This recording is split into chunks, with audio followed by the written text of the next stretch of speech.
Salam, selamat pagi. Salam sejahtera untuk kita semua. Perkenalkan, nama saya Yandri Hili dengan NIM 203-2021-1045, kelas B semester 4, mata kuliah Sejarah Gereja Umum 2, program studi Sosiologi Agama, jurusan Ilmu Sosial Keagamaan, Fakultas Ilmu Sosial Keagamaan Kristen, Institut Agama Kristen Negeri Kupang.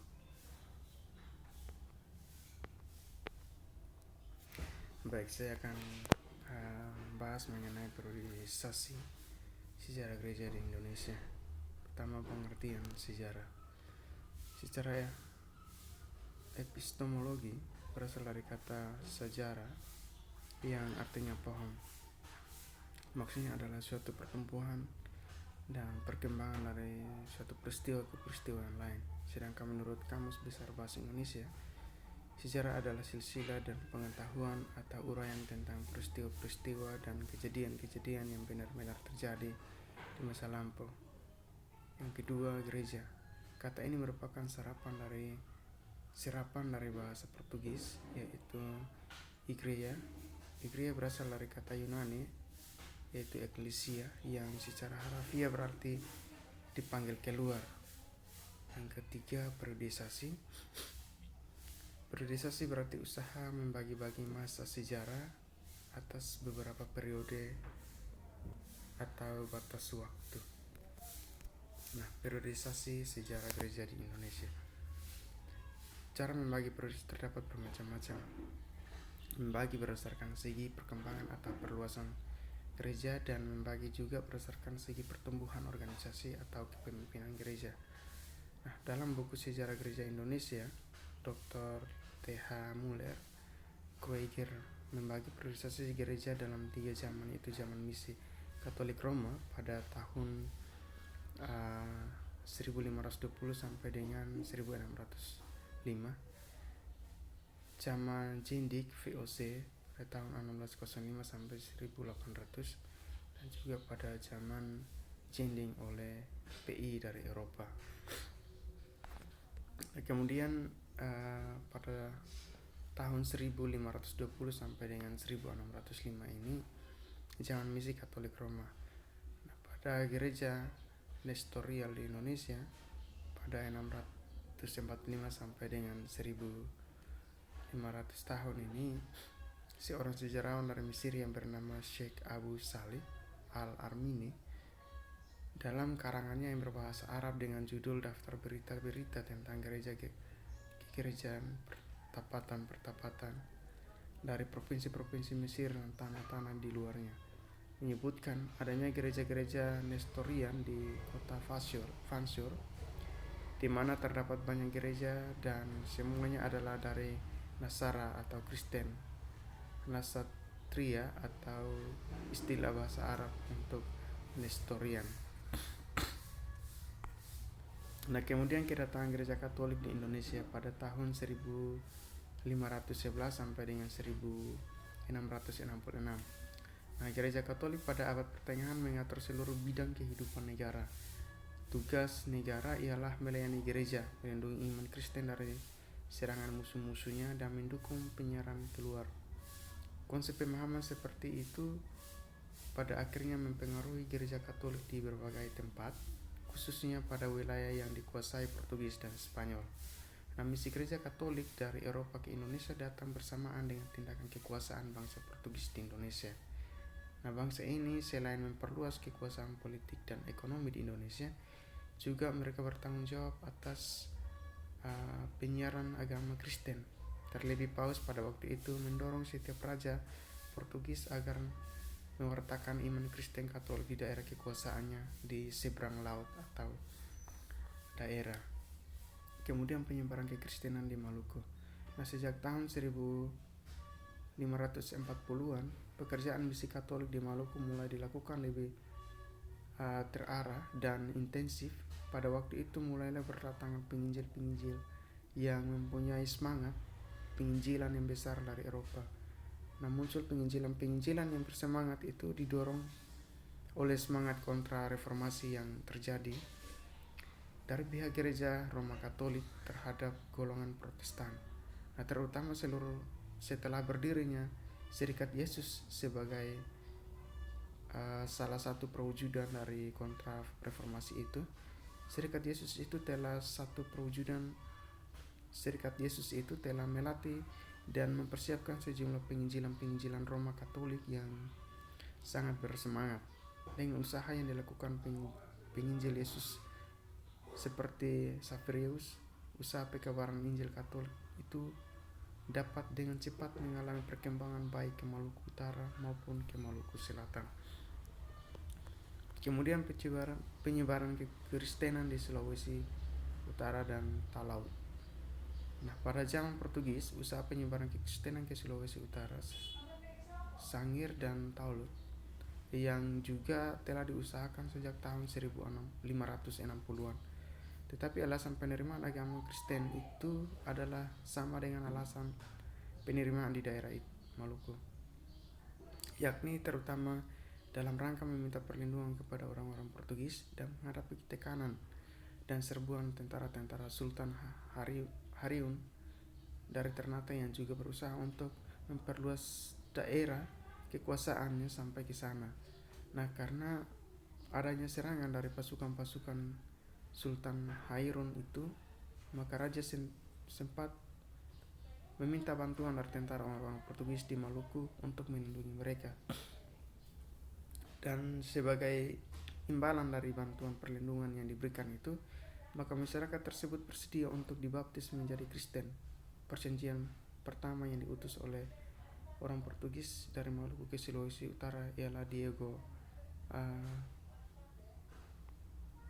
Magalhães pada tahun 1568. Penyebaran kekristenan di Nusa Tenggara Timur. Pada abad ke-16, kekristenan juga telah masuk ke daerah Nusa Tenggara Timur, terutama di daerah Solor, Flores, dan Timor. Pekabaran Injil Katolik yang bekerja di sana adalah dari Ordo Dominikan. Orang-orang Portugis juga melakukan usaha perdagangan ke sana, terutama perdagangan kayu cendana yang sangat berharga itu. Pada tahun 1556 telah dibaptis sejumlah 500 orang Timur oleh Pater Tafeyoira dari Ordo Dominikan. Pembaptisan juga dengan cepat sampai di daerah Solor dan Flores, sehingga menjelang abad ke-16 sudah ada sekitar 2.500 orang yang dibaptis menjadi Kristen di sana. Namun gereja untuk orang-orang Portugis dan pribumi masih dibedakan, sebagaimana juga halnya yang terjadi di daerah Maluku. Tetapi usaha penginjilan itu tidak begitu berkembang karena kurangnya tenaga untuk membina orang-orang Kristen itu. Kemudian penyebaran kekristenan di Pulau Jawa. Sejumlah misionaris Roma Katolik dari Ordo Fransiskan pernah diutus di daerah Belambangan dan penurunkan dari tahun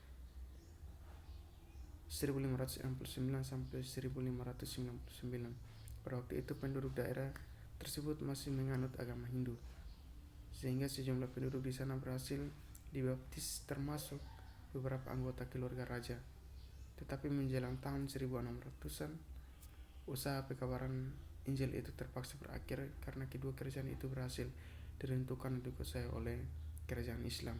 Orang-orang Kristen di sana juga pada akhirnya menjadi hilang. Kesimpulan, Injil berkembang lebih cepat karena menjadi misi pemerintah Portugis dan Spanyol sesuai perintah kepausan hingga tersedia dana. Masyarakat juga didukung oleh pemerintah untuk menerima Injil, sehingga pendirian bangunan gereja lebih mudah mendapat izin. Kekurangannya adalah jemaat memiliki motivasi yang salah menjadi Kristen bukan karena pertobatan, tetapi karena ingin mendapat jaminan keamanan negara. Nah, pada zaman bagian B pada tahun 1605 sampai 1800, zaman Zendi VOC, pemerintah VOC dan gereja Kristen. Nah, di daerah-daerah yang dikuasai oleh VOC itu, petugas-petugas gereja juga segera ditempatkan. Tetapi tujuan utama dari penempatan petugas-petugas gereja inilah untuk kepentingan pelayanan rohani orang-orang Belanda yang bekerja di sana. Kemudian usaha pekabaran Injil kepada penduduk setempat sangat kurang dilakukan. Pekabaran Injil baru dilakukan oleh pendeta-pendeta VOC apabila pekerjaan itu dirasa mendukung kepada usaha mempercepat penguasaan penduduk setempat.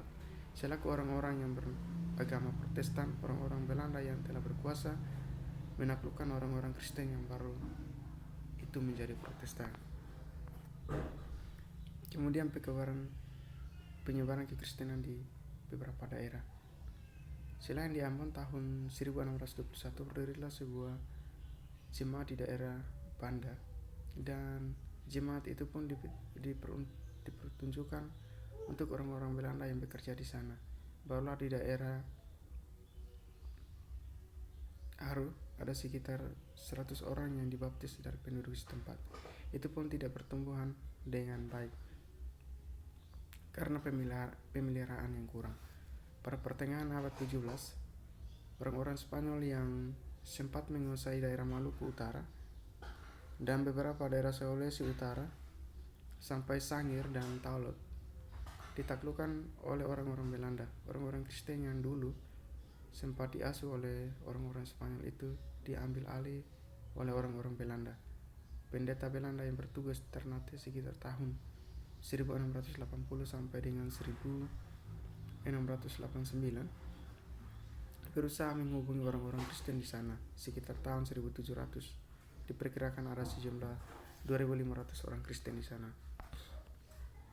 Kesimpulan tentang misi Jendik VOC di Indonesia. Kebijakan VOC yang mengorbankan misi atas kepentingan perdagangan menyebabkan penyebaran kekristenan berjalan dengan lambat. Kekurangan tenaga misionaris disertai sekaligus ketidakrelaan para misionaris atas kebutuhan untuk melatih dan meningkatkan tenaga rohanian pribumi.